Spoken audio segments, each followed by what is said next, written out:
specialize in music most people hate. Thanks for tuning in. Make sure you check out our Facebook page, Instagram, and our website. Let us share the noise with you. Yo, this is John from Noise Dosage Media, and this episode is brought to you by Begrudgingly Benny. Interested in putting something horrific and grotesque on your next piece of merch? Benny is tucked away in the fiery depths of COVID quarantine, blasting the filthiest of old school death metal and drawing hideous creatures that he is waiting for you to adopt. Go over to Instagram and follow at BegrudginglyBenny and contact him if you would like some really weird original art for your band or label. Super professional, highly recommended. So let's talk about how you guys actually met. Oh, sure. So I've been seeing Cattle since probably like Humidor days. It's like 2003-ish. And they've been like one of my favorite bands since. I grew up seeing Locust and Cattle in San Diego, and one day I went to go see I think it was Marduk and 1349 were playing, and Travis was there. Ended up meeting him through a mutual friend. We ended up just drinking and yelling about Throbbing Gristle and Neubauten for a really long time, and then we just kind of would run into each other every once in a while. Then he just asked me once, "Hey, I'm trying to find someone to sell some merch at for a show." So that was when we did the it was the Sunset Strip Music Festival. So Cattle, yeah. Cattle was playing the Whiskey a Go-Go. They were, dude. Yeah, so it was Cattle the Whiskey. It was the same night as Onyx played. Was Metalachi. The headliner was Alice in Chains or Jane's Addiction. It was Jane's Addiction. Was out on that's an interesting show. Yeah, it was all over the place. It was cool though. It was super fun. But yeah, so that was actually the first time I ended up meeting Josh. Was working that show for them, and then I've done pretty much everything, give or take a few tours since then. One thing you had to do or something like that or whatever. It's pretty much amazing is you still like our band even after having to deal with this for how many years thus far? 6 years now. I think the one thing hey, every album is it doesn't drop. So many bands just drop off after the one hit, but no. Cattle is just trucking away, man. That's what happens when you never have a hit. You just go up. You can just there's no peak and valley. Yeah. I feel like everyone has their idea of what Cattle's hit was. Right. Well, what do you think it is, Josh? It depends when people became familiarized with the band, because obviously there's stylistic eras, I guess you could say, or what we sort of.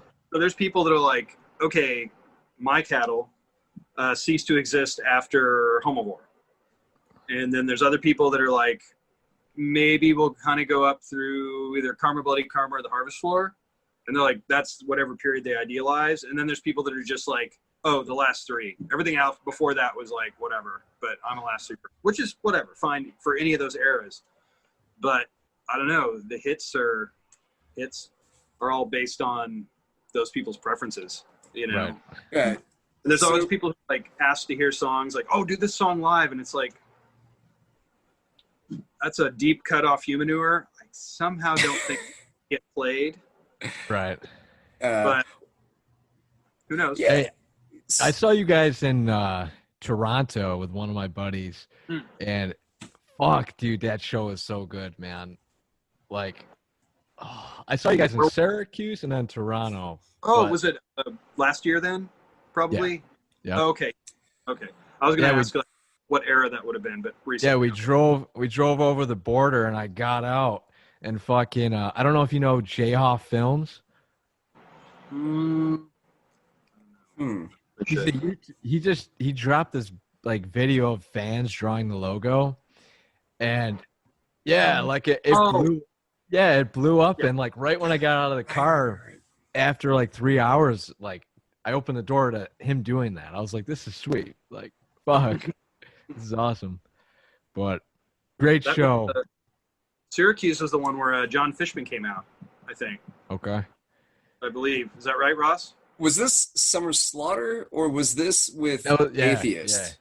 Yeah. That was Summer Slaughter. Oh, okay. Yeah. Okay. So Syracuse, John Fishman from Fish, whose favorite metal band of all time is Cattle Decapitation, which is somehow the coolest thing in the world, because he will fly out from Burlington to whatever is closest to him every time. It is so fucking cool. That is awesome. I feel like that's like the most rewarding thing. It's like hearing people be like, yo, dude, I drove 5 hours to see you. Like, yeah. I mean, I kind of grew up in a really rural area, so I had to do that growing up. Like, there were some local all ages shows that, that was like 30 minutes into the college town. But if you want to go see some of the big guys, then you had to go to Chicago, Indianapolis, or St. Louis. So it was like, it was a drive show. But I know what you mean. There's people who have said like, we drove 8 hours to see you. I'm like, you crazy? You're like, I wouldn't even. Yeah, you're like, I wouldn't even do that. Yeah, you spent a day in a vehicle. Yeah, there was some sort of situation where that was their only option to do that, and they're like, okay, we're gonna do it. And we're like, oof, it's like a weekday. It's like a Monday. Yeah. Okay. So when diving into Death Atlas, what aspects did you want to experiment with in the studio?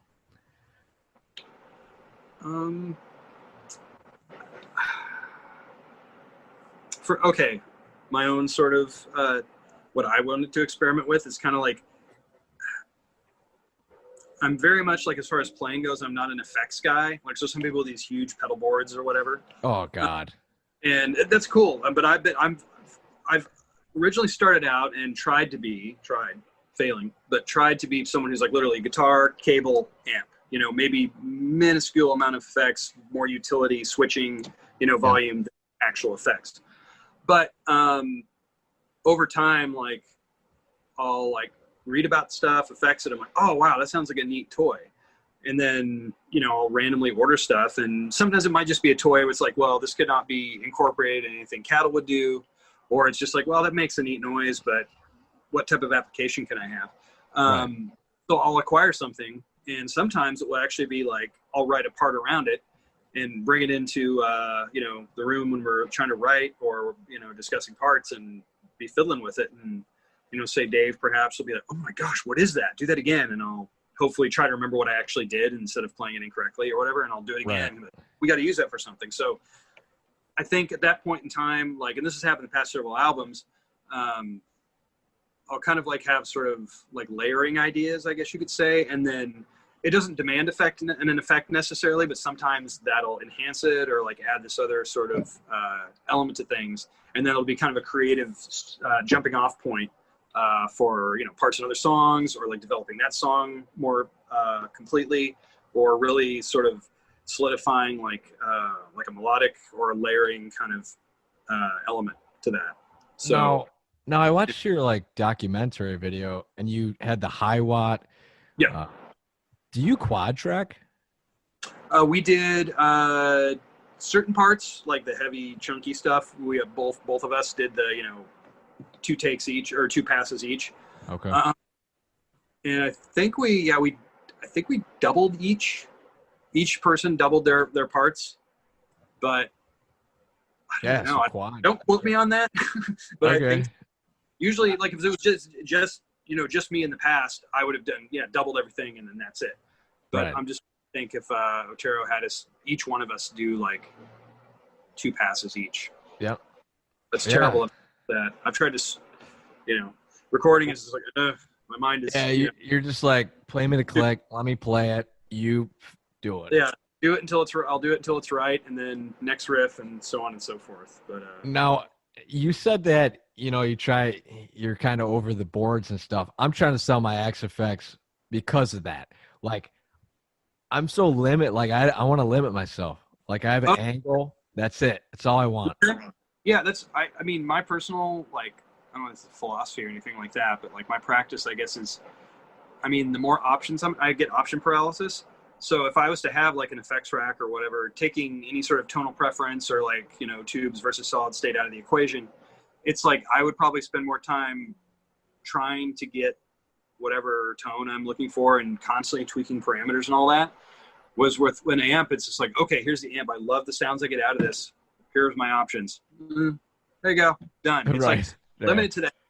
I mean, like for me at least, then it's like, I play more and it sounds pretty much the same every place I'm at. So it's like this sort of beauty and simplicity and not having all those options, which sounds, I mean, some people want that entire like Swiss Army knife, and that's great. That's fine. But for me, it's like, I want to be very simple and straightforward and total grandpa about stuff. And just like, here's an amp I love. Sounds great. Here's a guitar I love. And then a minimal amount of effects to taste. And then that's it. I think, in my opinion, like that's what solidifies a metal band. Like, yes, you can experiment, but when it comes down to honing in the amount of like heaviness that death metal needs to be, like it needs to be in your face. Like, it doesn't have to be this like complex, how do I put it? It can be technical death metal, but when it comes down to tones, it shouldn't be like this big arrangement. Mm-hmm. I think we have, because of the lineup we have now, we can expand a little bit in that regard, like guitar, like, is the interplay between myself and Bell or whatever. Mm-hmm. We can have things that's still like slightly more expansive parts, but I know what you're saying. Some bands, it's like, yeah, you hear like there's like synths and freaking pianos. Like, I love that stuff, but like when there's like thousands of tracks going on in the back, like as backing tracks, it kind of like, I don't know, just it kind of dilutes the the power of, I don't want to say this, I'm not necessarily advocating like there's some sort of like simplicity, you know, whatever, but there's like a purity in like, you know, two guitar, bass, drum, vocal, whatever, either unifying on certain parts or just like simply one guitar or the other, you know, kind of moving in and out of doing something different than the other. So I don't know. It's, you got to be a really, like, in order to get that, especially live with loud, fast music, to get that to where it doesn't sound like a roar of nothing is really hard. And if a band can pull that off, then more power to them. That's incredible. Right. You know, one thing I think it's really kind of important to touch on about your tone and stuff, Josh, is exactly that, like how long you've been playing guitar. Like, one thing that I feel like people don't understand is you start building your tone more and more, not only from playing in your band in your space, but from playing in different venues. Like, your tone is going to be different in every single room you're in. You know, and this is stuff that like starts coming into play with like logistics of touring and sound in front of house. Like, the more you do it, like when you start off with, like, in your garage and you're like playing off of people, you're coming up with something that sounds good. Like, have you ever like written a riff on your own and you think, this is like, how did I write something this good? And then you play it at practice and you're like, yeah, this is pretty like, great. And then you go on stage and you're like, this is weak as shit. Yeah, I feel that shit. Like, you know, when you have like so many options, and Josh like coming up with option paralysis, like instead of like playing something and then growing your tone from like where you're at, you know, like when bands have that experience, like their tone involves with their playing and with the shows they play. If you have just like a brick in front of you, this is what everything sounds like. You spend more time figuring out what sounds good to you instead of you going like, I would rather my sound does this. Where is this thing to make it that way? Like, you lose that in the growth. Right. Yeah, for sure. Kind of like you kind of have your like your sort of sound, and then you kind of bulldoze, or just make it fit in venues. Like you said, Ross is like, it's going to sound different every night. Not necessarily your rig, but just how it responds to the room, how variables are going on. And the one thing I've noticed with those bands that have everything going on is the axe effects in some rooms just don't resonate. But tube amps, they like, fuck, dude, you just can't beat them. Like, it doesn't matter. It all depends on the amp too, as well. But yeah, in general, I mean, you can make an axe effects really loud. It's not a matter of, I mean, you got a power behind that thing. It's ba-boom. It's in your face. It's just like, I don't know if it's, I don't know. I mean, there's probably no scientific basis in this. This is probably, you know, nonsense, you know, bro science or whatever people say or whatever. But it's just like, I don't know if there's certain frequencies. I don't know that either whatever digital product, not bagging on Axe effects or anything by any means. No, they're unbelievable at what they made things actually sound like amplifiers. Yeah, no, like I wish I could do that. Ones and zeros or frequencies that are not getting hit. That's like the imperfect kind of inefficient tube amp action. That's like a perfect way to like capture what we were getting at. Like, just it has to be imperfect. If it's not imperfect, it doesn't capture. And that's why like certain like, and I'm looking at more of like the modern high gain kind of. I'm not talking necessarily about like I'm sure this applies to them to a certain extent with certain models, but a way a lot of them are being designed right now, they're designed for to filter out all the ugly. And I know that sounds weird, but I mean, okay, listen, like, here's my thing is like, they're in a way to where they're pleasing to be played.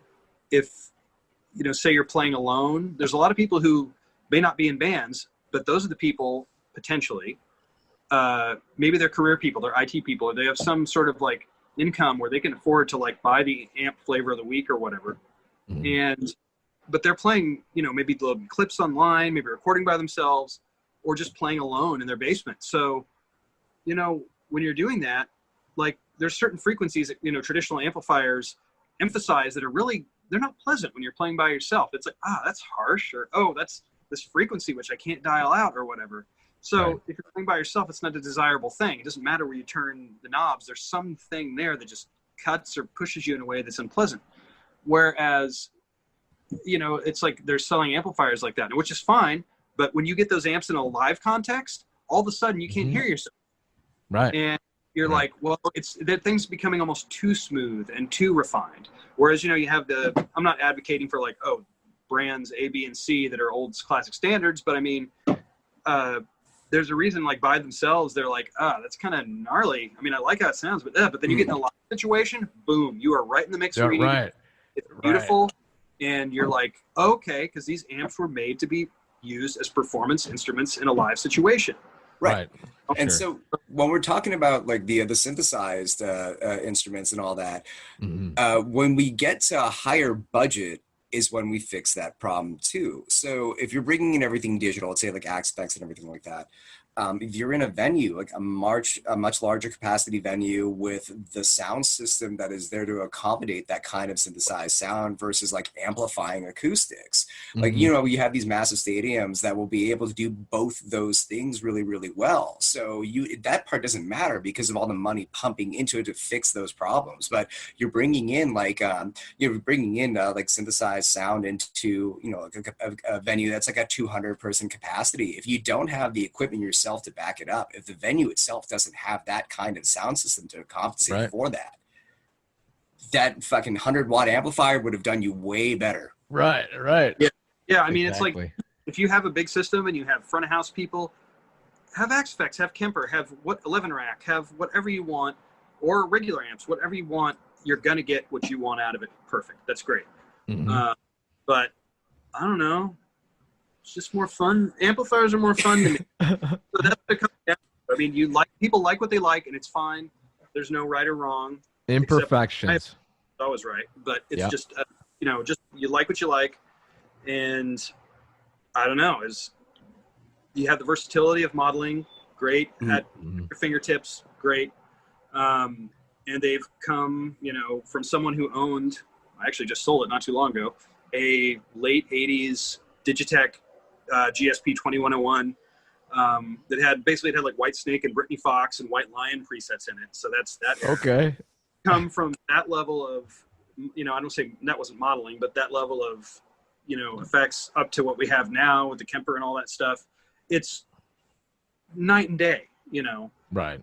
But at the same time, I don't know. I think there's this sort of tactile feel when playing, and with amplifiers versus digital or whatever, that it's a palpable thing, and it makes a difference to me. But you know what? Teach their own, man. Right. It's Yeah, and Kemper did such a cool job with that stuff too. Like I forgot about that one.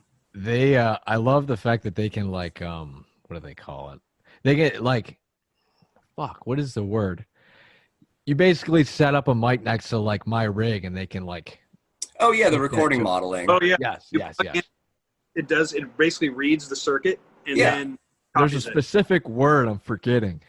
Yeah, I'm not sure what it is, but that part is cool to be able to like profiling. That's what it's called. Yep. Yeah, and it's, I mean, to a certain extent, I mean, there's not an intellectual property issue, but it's the same kind of like, I don't know. That's kind of like, it's one of those things where like things that aren't technically illegal or technically wrong, but the person's kind of like about it. And you're like, thanks, man. I got a $3,000 tone. I mean, it's brilliant technology, and you know, the creator of that, creators, whomever, kudos to them. But I don't know. Okay. I mean, it gets wait and to purchase this one thing and then maybe purchase updates as long as they have it, and not have to, you know, buy an AC30 or buy a Plexi or whatever, you know, this host of amps that, you know, are in there. But I don't know. I just want a big beast behind me that's going to deafen myself. The people you definitely fucking do that, man. It's fun. It's just more fun. Right. I mean, like, I'm a pretty big fan of the fact that like I can have my laptop plug in stuff and then record a bunch of stuff without having to go into a studio. Like that. Did the audio just cut out? I don't know what the fuck happened. Oh, I got you. A gift from Zoom. I got everyone, I think. Oh, running out of time. We've removed. Okay, We're allowed to talk more. Okay. Thanks. Zoom has granted us its blessing to continue talking. What a dick, dude. It's in front of your free subscription has ended or something like that. Okay. I was just like, no, we've allowed you to go on. Your gods of Zoom have decided to continue. Have allowed us. All right, so we'll do, you know, one more good one about the gear. So as a guitar player myself, I look at yours and I go, what the fuck is going on? Like, that's not uncommon. And like, to me, I've always wanted to do a custom build. And, you know, how can you talk up that instrument? Like, what, if I were to have that in my hands, what could you say that allows me to have that regular Jackson off the Guitar Center wall? It's obviously aesthetically not for everyone. Right. And I think that to be obviously some gatekeeping kind of thing at all, like whatever, but it's very polarizing. His designs, as extremely well thought out as they are, and conceptually, and you know, his research and everything, he designs for a certain like purpose or multiple purposes, but you know, designs for a certain way, and it's not necessarily going to be in line with the aesthetic preferences at the time. You know, as far as popular as, you know. Right.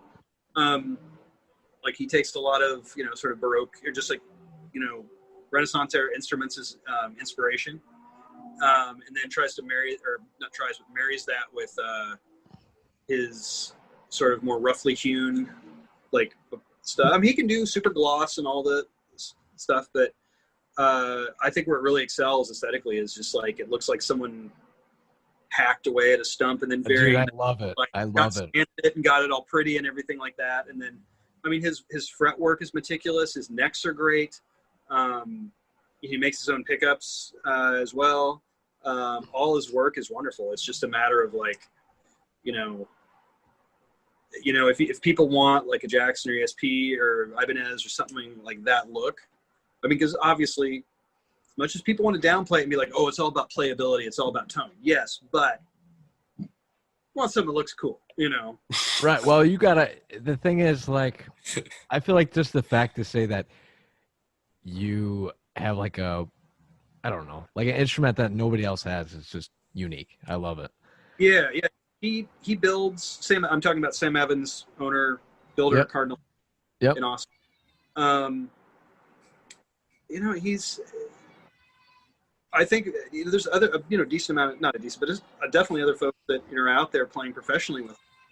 But in metal, absolutely not. There's a couple people that I am pleased to say have, because they've enjoyed like the guitar, like how it looks, or like what I do with it, or, you know, Cattle context, how that operates.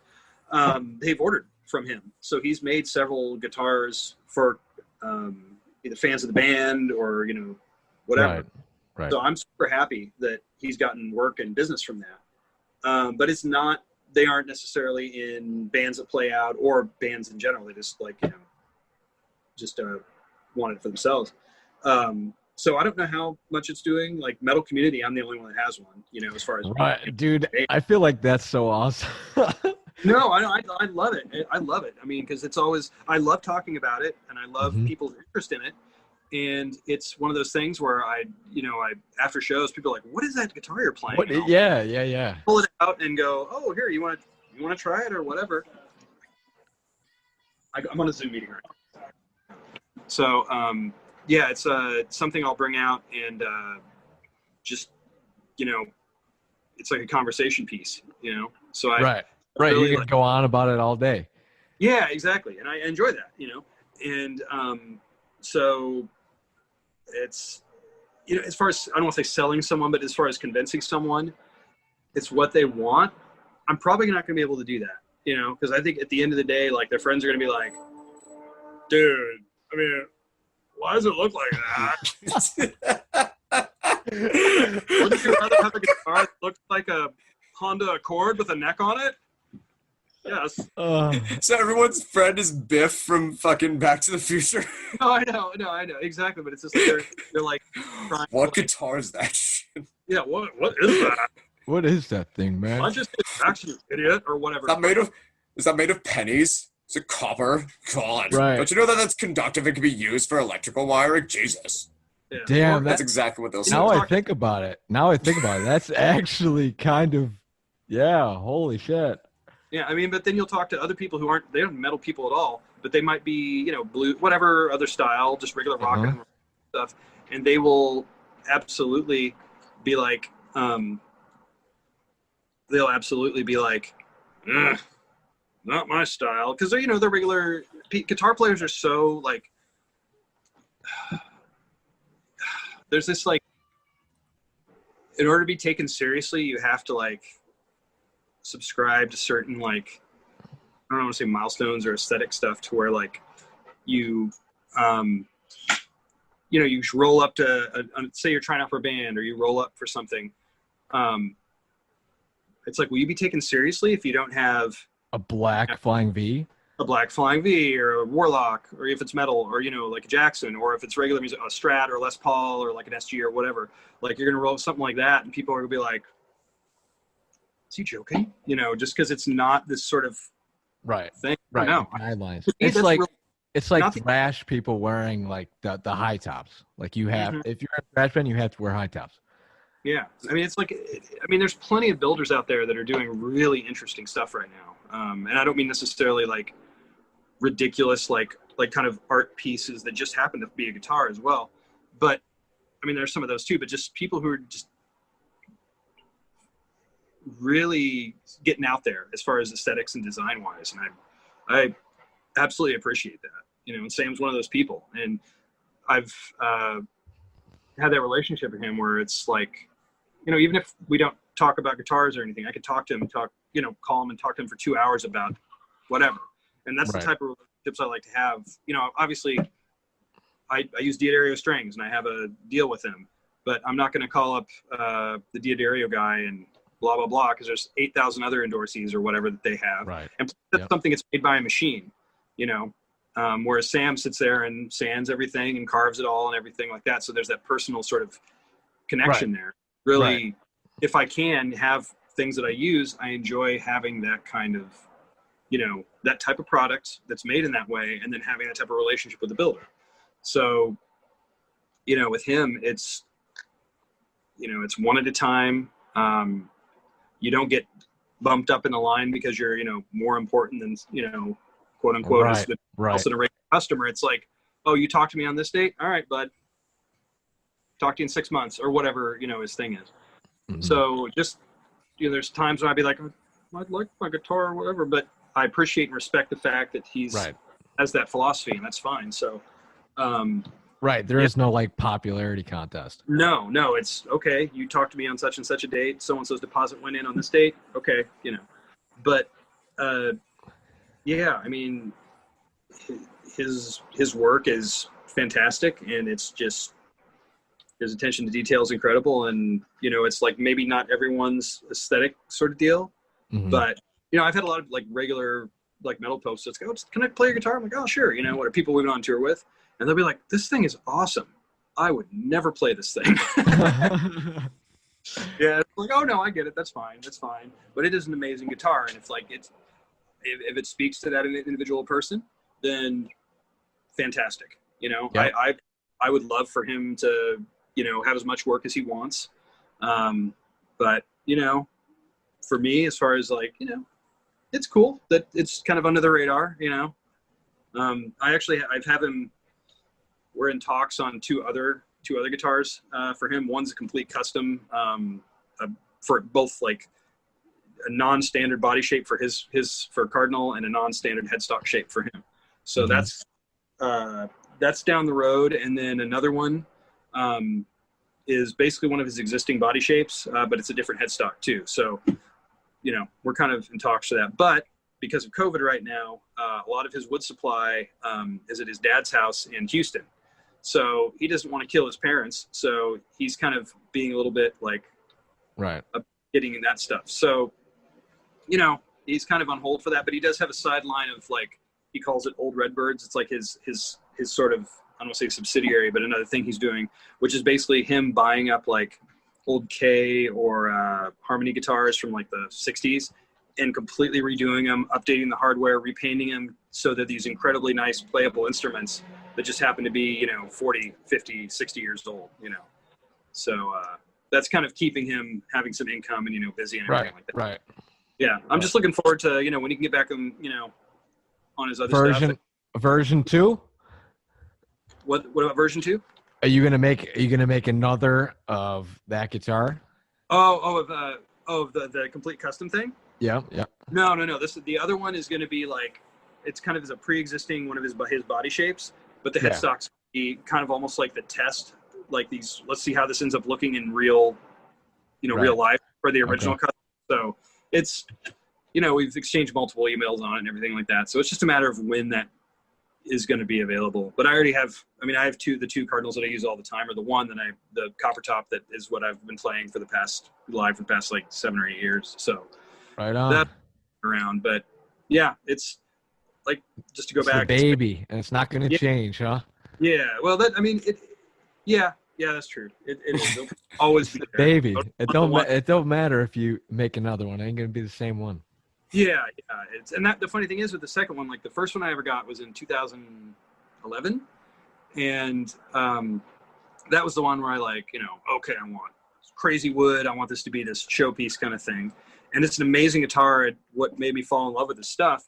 But then I called him up later. I was like, oh, I love it, but I don't want to take this on the road. That's kind of like, what is something? Right. And so he's like, well, I can put something together. I'll do the neck from scratch, obviously, but I have bodies that exist. Maybe I could that haven't from guitars I haven't sold yet. I'll send you some links or pictures. See if this is anything you're interested in, and I'll put something together for you. So the copper top, he was basically, aside from the neck, a parts guitar, that he threw together, and not threw together. That's a bit, whatever.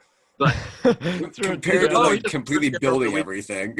So it's almost a parts guitar. It was originally 2 single coils. He routed it for humbuckers, and the bridge changed out and everything, and the pickups and all that. And that's like the one that people are like, that thing sounds incredible. And it's like was basically stuff he had in his hidey hole stash spot that he put together. That wasn't this big, dramatic carving and long process over many. It was just kind of this. So it happens that way. He still says the best sounding guitar he's ever made was from Home Depot wood and just some, parts or just, hardware that he ordered, just very. So he's like, you never know. He goes, I've made some great ones that, are just, all these super premium woods and have all these great stories behind them. But best one is the Home Depot wood one. Fuck. So, damn. That's okay. Sick. So that's my long-winded, not answering the question, kind of answering the question. No, you're good, dude. That's how podcasts go, man. Yeah. So, what have you learned? Well, Rostam, like, what have you learned from being on the road? Like, what have you gained from being in a band standpoint? What have you applied knowledge-wise for yours? Okay, so I think the better way to probably answer that question is I had my idea of what it was to be in a working touring band before I was touring with a working touring band. And then I came home and I completely changed my approach to how I play and do music and approach bands. There we go. And it's I think part of it is there has to be a moment where when what you and I were talking about earlier, like the veil of fantasy gets lifted. Like, hey, yes. yeah, like we love music, right? For most of us who are in music as like musicians or whatever, like we had something happen where like music was there for us as a form of therapy or an outlet or something that we could invest ourselves into so completely that we can say that like my life is dedicated to this. Right. Something that all of us can really share and say. But the one thing we never want to admit is that in order for that to happen, we have to accept the reality that a band has things like inventory and taxes and management stuff and promoters to deal with. Like there is the business behind it, and it's not something that's necessarily like a taboo. It's just something that like where we hold on to that idea as long as humanly possible that playing music is just fun. Right. Right. So I had when you go on tour for the first time, whether it be your own DIY tour or like, you're just joining someone to do merch for a couple of days or something, you learn really quickly if touring is something you can do or not. It's something that where like, if, you can be away from your family and friends and loved ones for like long periods of time, it's not something you get used to. It's something that just like you put up with as long as you can before you just can't handle it anymore. Or you just accept like, no, this is what I want to do. So coming home from like, those first couple tours, like, so I think it's really important to understand the first tour I ever tour managed for Cattle, even that for that question, is that it lasted 10 weeks. And this was my first time ever tour managing something. Wow. Okay. Like, I mean, I've always done the long haul. Yeah, well, I mean, like I've always done my own bands and everything. I've been playing music for a long time. I've been in my own, like, I planned and booked and routed my own tours and shit. So I'd done, a couple of things with Cattle, and the guys said they wanted to give me a chance to tour manage when I asked them for it. And it was 3 legs. It was actually it was the Anthropocene Extinction Tour. So we did that with it was Cattle, King Parrot, Dark Sermon, Black Crown Initiate, and then we joined Cannibal Corpse as their direct support, and Surreption was the opener. And then immediately after that, we did a coming home tour with Abiotic. So in that tour, we went through 3 different vans, 2 different trailers. We missed 1 show because of like vehicle malfunction. There was a lot of yelling I had to do between personnel, I'll just say, to fix some goddamn mistakes. And you know what? I had a really big problem as like a people pleaser, like saying whatever to like make everyone happy. Tour managing kills that from you. It just takes that idea that maybe there's a chance everyone can be happy. And then by like day 3, you just go like, does the job need to get done? Then everyone can fucking die. So coming home from all that shit, I was like, all right, I have an idea of what I want to do now. And since then, like, granted, like growing my bands like as organically as possible, like with that experience has helped quite a lot.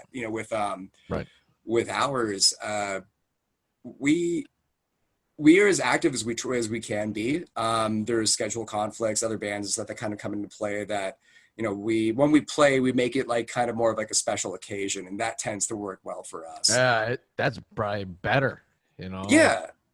That gives us a chance to kind of like build up and promote something. With OhCult, everything we've done has been like very much planned in the sense that, when we have, when we're playing a show, when you play a show, there's got to be a reason why you're playing the show. Right. Not just, Yep. Exactly. Yeah. I mean, like if you try and get some friends that come out, great. If you're like learning the experience of the stage, like great. I mean, you have to do all these things. But if you're at the point now where you're like trying to make your band into something more than that, there has to be a reason behind everything you do. And that's like the biggest thing I took out from touring with Cattle. Everything has to have a really specific reason. That's honestly a good point, because like starting out, you gotta, I don't know. The one thing I've noticed with bands, like even myself, like when I started doing music, I was like, dude, we gotta play shows. Dude, we gotta play shows. But Sure, it's like, what if we played one really big show that we worked really fucking hard for and like actually like Killed it. I don't know. Yeah, like killed it, put everything into it, and like made a point. Exactly. Instead of just like half-assing it and just hoping, just rolling with the freaking waves, you know. That's exactly right. I mean, like you're doing shows at first, like you're like learning that. Sure, play every single show you can. Play too many shows. Like be so comfortable getting on a stage, it doesn't matter how many people are in front of you. But when you're at that point, figure it out, yeah. Yeah, you got your chops, you got your writing, you know what to do. Then like instead of just being the band that a bar calls you to fill in on a Monday night, figure out how that show a month from now is going to get every fucking person there. Yep. Okay. So, Josh, what tips could you give somebody like to start out in a band? I want to know those from you. They used to call it a technical school. You know, you either go to college or you go to the Tech Institute. Go to the Tech Institute. No. Or you can go to college like me and not use your degree ever. I think it's so different, you know, now because of social media being what it is and just having this immediate reach. If you, or at least put it out there, it's just that much more static in the atmosphere. So it's that much more stuff to compete with. But at the same time, like, you know, it started out with me, like myself and how many other guys sweating in a basement or in a room. You know, I was fortunate enough, my first bands, I was the youngest one and I was dealing with more experienced people. So I could kind of get led along and just sort of off of them, learn that way, as opposed to making horrific mistakes without someone going, oh, no, you know, and pulling me away from it. So, you know, I just kind of was very fortunate to like step or be in situations with older people to guide me before I was the older one, you know, who had to kind of at least make a different set of mistakes than the initially ones I would make. But I would say, you know, just do it for enjoyment first. And then if you really, really, really want to resent it, then you should try to be in a serious band. No. Okay.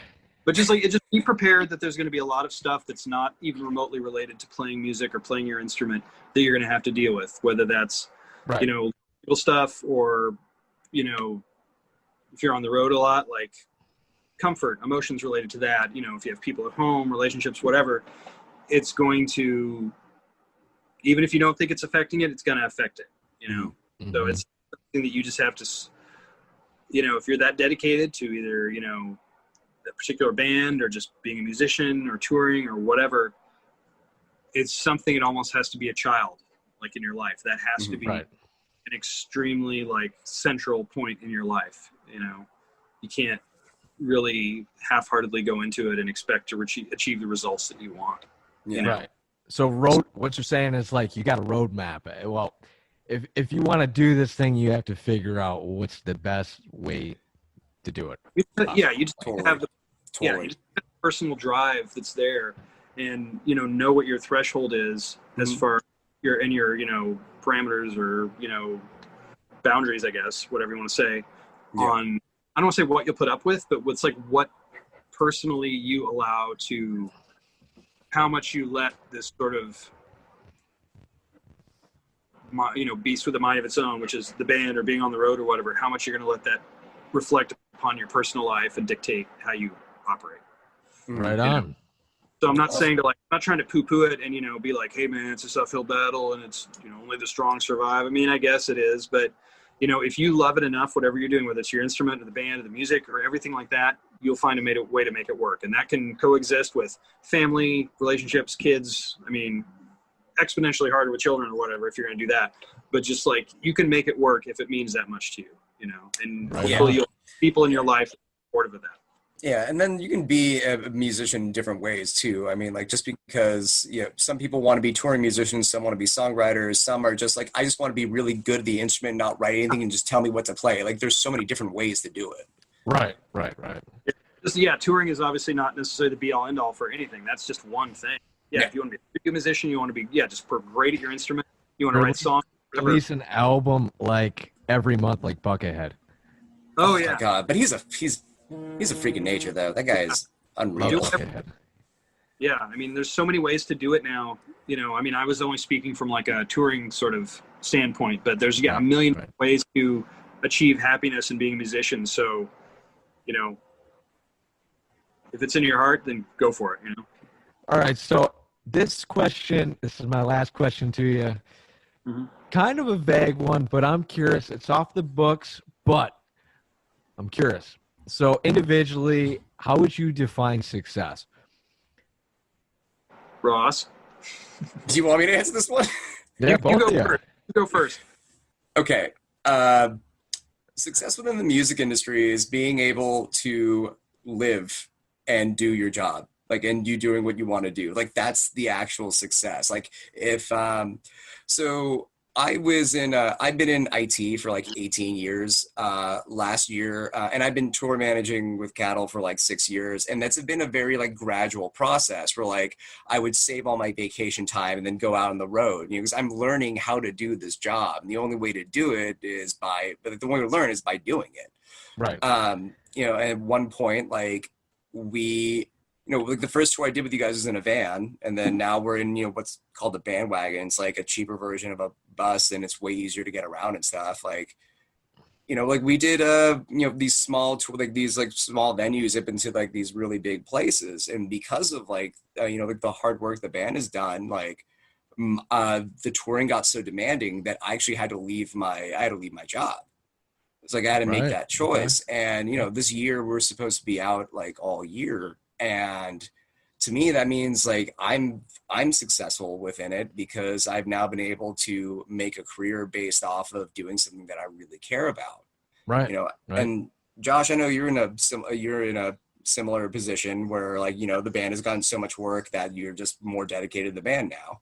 Yeah. Well, I always like, you know, it was always like my priority, but at the same time, it was, you know, like I was at a law firm as a legal assistant for 18 years, and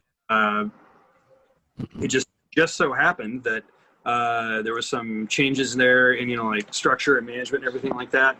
And I had to, they basically told me, I mean, after, you know, almost 2 decades of supporting me coming and going and being on the road, it got to the point where they're just like, yeah, we had some things that switched around and whatever, and sorry.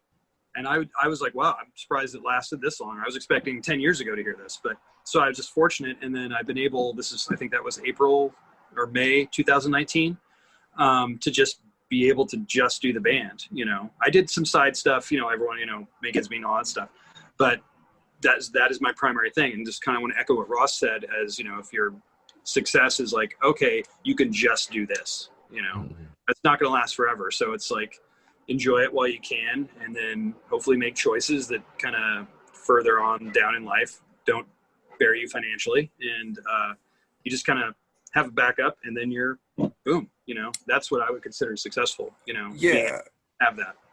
Also, success is never final. Like, it's not final. Like, you're doing as well as you can be, like, at now. Like, you're never safe, but that's with anything. Right.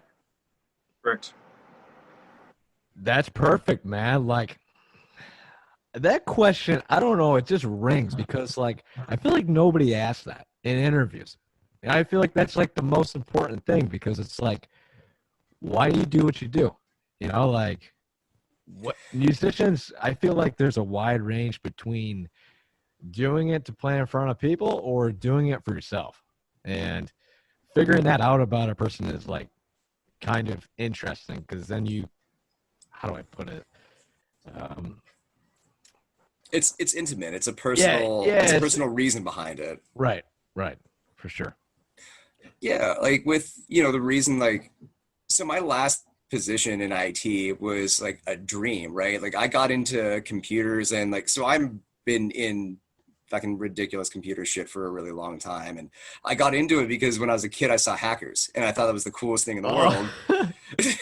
So like that's all I wanted to do was like all this shit, and then I got the best job in the world in that position, whereas like it was like for like a private like software company and everything, and then it came down to like I couldn't tour because of like how dedicated the job was, and it's like, well, music literally has been the thing to help me grow as a person, and it's the thing that I want to be able to contribute back into, because what it's done for me, I know that there's always going to be somebody at that show that needs that show more than anyone could ever realize, because we've all felt that way. And I take that really seriously, and I'm really happy to do what I do for like this band, because I want every show to go well, because it's important. Like the fans deserve that. Mm-hmm. Right on. Both shows that I've seen that you've done that every time, man. Like, to be completely honest with you, I've never met a merch guy in my whole fucking life that actually had a conversation with me. Like, anytime I see a merch guy, they're like, $15. Yeah, it's like $10. It's like, dude, no. Like, yeah. What is that's one of the reasons. I mean, it just helps. Like, it's like because there's not the whole like, yeah, exactly, like $10, $10, and they just look miserable. Yeah. It's like it. I mean, it's almost like they're in another band and they aren't on the road, so they're like, right. And they just kind of like the thing, or they're just like, I don't know. It helps immensely for multiple purposes or reasons. Yeah. Be that engaging with people. You enjoy yourself more. You get to know people personal. Maybe you're not in the mood all the time, or some of the time, most of the time, but it makes it bearable, I would imagine. You're having a person. It's not just like this machine that's exchanging money for a good. There's a right. The real reason I'm a fucking fanboy nerd. Like, there you go. I love this shit. Like, fucking anyone has any cattle questions, like, I'm pretty sure that I can answer them fast, as fast as most everyone, except for fucking Travis, because there's no way on this planet I'm gonna fucking say that, because the dude has the entire band's history like ready to go at all hours of the fucking day. Like no. Like I feel like I'm up there around him, but no. He's by far like fucking no one knows more about cattle than him. That's awesome. One day, man. One day I will talk to Travis. Be careful what you fucking ask for. Yeah. Well, dude, I don't even know the questions. I'm a guitar player, so vocalists are tough. Like I could talk gear all day. But yeah. No, he's definitely the concept machine. Like the idea and the idea of what cattle is, like the representation of it, like the art direction of it, like the meaning behind everything, like the messages towards it, like the little subtleties in each part of of like one release compared to another. Like if it's not him directly, like he's involved with it, with like the artists and stuff that are involved with it. Like he's very much like, like that's like his role with that shit. Dude, I'll never forget. Last thing I'll say, because I gotta make dinner. You guys don't want to hear me ramble no more. But, dude, when I was at that fucking Syracuse show, he dumped this whole thing of water, and I was in the front row with my friend, and fucking, I just got shot right in the fucking face with this whole bottle of water. I'm like, well, it's funny, like all over because the guitar, the Cardinal is a copper top, so it oxidized. Whatever, it is just sprayed with like he'll dump the water in his head and then headbang, and it's just a spray that goes in every direction, and a lot of the spatter on that is from him headbanging. I mean, some of it's own drool or snot or blood, whatever, but there's a fair bit that's Travis head spatter. So yeah, it goes in every direction. Yeah, there's the waterworks. That's a thing. That's got to be a thing, though.